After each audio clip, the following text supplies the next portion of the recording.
Hi, my name's Beck. Welcome to my channel. Sorry, cat, sat on your tail. Right, yeah. Today we're going to do downward dog. So, downward dog is a great posture for working out the whole of the body. So it stretches the whole of the back of the body from the feet up through the backs of the legs, down through the back, arms, shoulders, into your hands, and it also stretches through the front of the body. It's also a strengthening posture as well, and it can be quite strong if you're quite new to yoga. So yeah, it's a good one to know how to do, how to hold, how to get right, especially if you find yourself in a class with lots of sun salutations, which will be having you do quite a lot of downward dog. So grab yourself a mat and we'll come onto our hands and knees. So you want to have your wrists in line with your shoulders. You're spreading out your fingers. Pretty much middle finger wants to be going in a straight line straight forwards. So your hands are in line with your shoulders. And then your knees want to be in line with your hips. So your knees are hip width. You just start off, if it feels comfy, resting the tops of your feet down. And tune into your breathing. So we want to be breathing through the nose, in and out through the nose, if that feels okay. Or you can use the mouth if that feels better for you. So yeah, just tune into your breathing. Neutral spine to start off, and then just curling your toes under. So we're going to go up into it straight away. So we're going to inhale and swing the hips up and back. So as we do that, the head and the chest start to come towards the legs. Also, you might find that you need to keep the knees bent. So quite often the backs of the legs are really tight, the hamstrings and things. So keeping the bend to the knee will help you to protect your back and also to get a good stretch through the back and the shoulders as well. So tune into your breathing, so just relaxing your breathing as you hold the posture.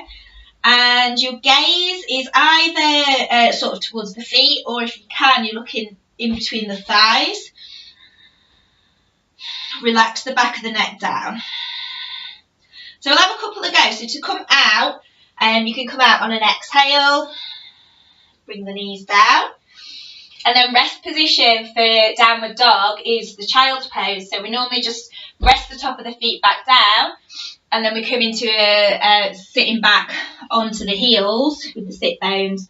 The forehead comes down, or if you prefer to keep your head up a little bit, you could use a block, or you could make fists, put your fists on top of each other and just bring your forehead onto your fists. So just rest there to counter pose. Got my cat joining in.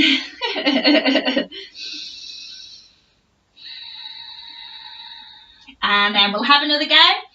So I'm going to have to keep you off the mat. Right, so we're going to, start off, make sure you get your position right to start off. Spreading out the fingers.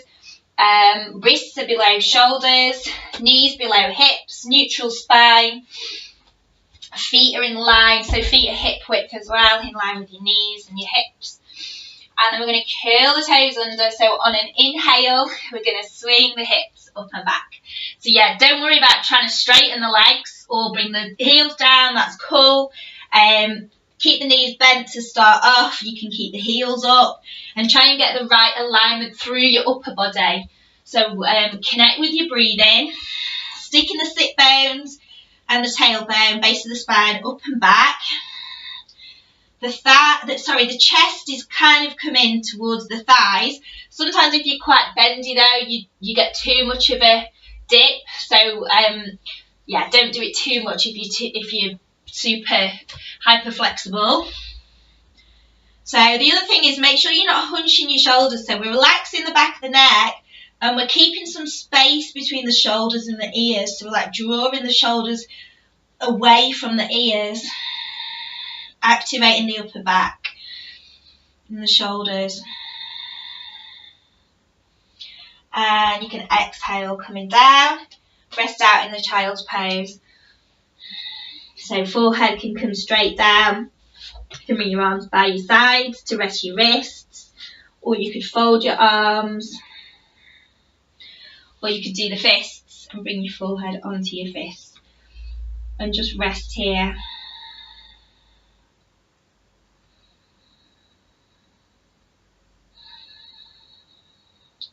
So I'll just show you a couple of modified versions of the down dog. Yeah, if you are doing the down dog, you probably want to hold for at least 15 to 20 seconds, and also, or maybe count your breath. So maybe 3 to 8 breaths. So depending what feels comfy for you to hold. Yeah, so a modified version, this is basically, it can be quite strong on the wrists, and if you do have wrist issues, it's not always possible to do it, actually putting weight through the hands. So you can come onto the forearms. This is a slightly different posture, and yeah, so it's not exactly the same thing. So ideally you are using the hands and coming up onto the hands. But if you feel you still want to have a go and your wrists really don't like it, you can bring the forearms down. So you can have the hands in line with the elbows in line with the shoulders, spread out the fingers. Or you can link the hands together. So we'll have a go with the hands apart. So you're going to curl the toes under, inhale, swing the hips up and back. So connect with your breathing.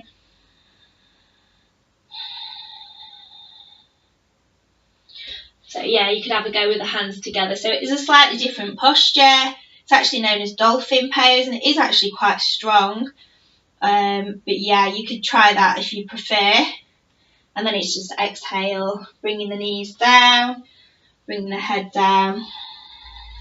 Child's pose, rest out.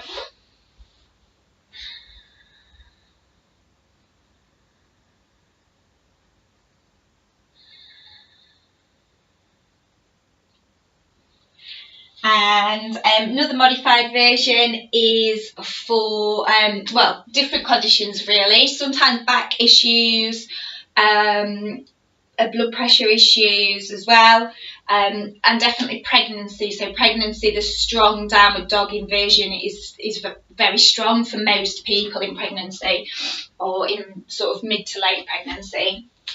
So yeah, it's using the wall. So this is also a really nice stretch in itself anyway. So yeah, you want to start off with your hands in line with your shoulders again, and your feet are hip width, and then we're going to walk the feet back, and again similar thing, like sticking the sit bones back. So the hands want to stay above the waist for pregnancy. Some people might feel alright coming a bit lower, so sort of go to where you feel comfy. Go in again, keep the shoulders back away from your ears, relax the back of your neck, connect with your breathing.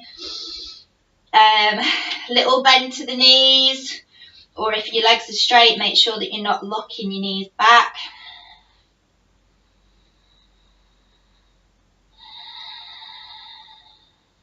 So nice stretch anyway. Yeah, just to do anyway. So nice easy stretch, and then you can walk your feet back in, coming back towards the wall. Okay, we'll leave it there. So yeah, I'll put a few more things in the write up at the bottom, just to say sort of contraindications and also how this posture can help you. But yeah, hope you enjoy giving it a go and practicing. Okay, see you soon.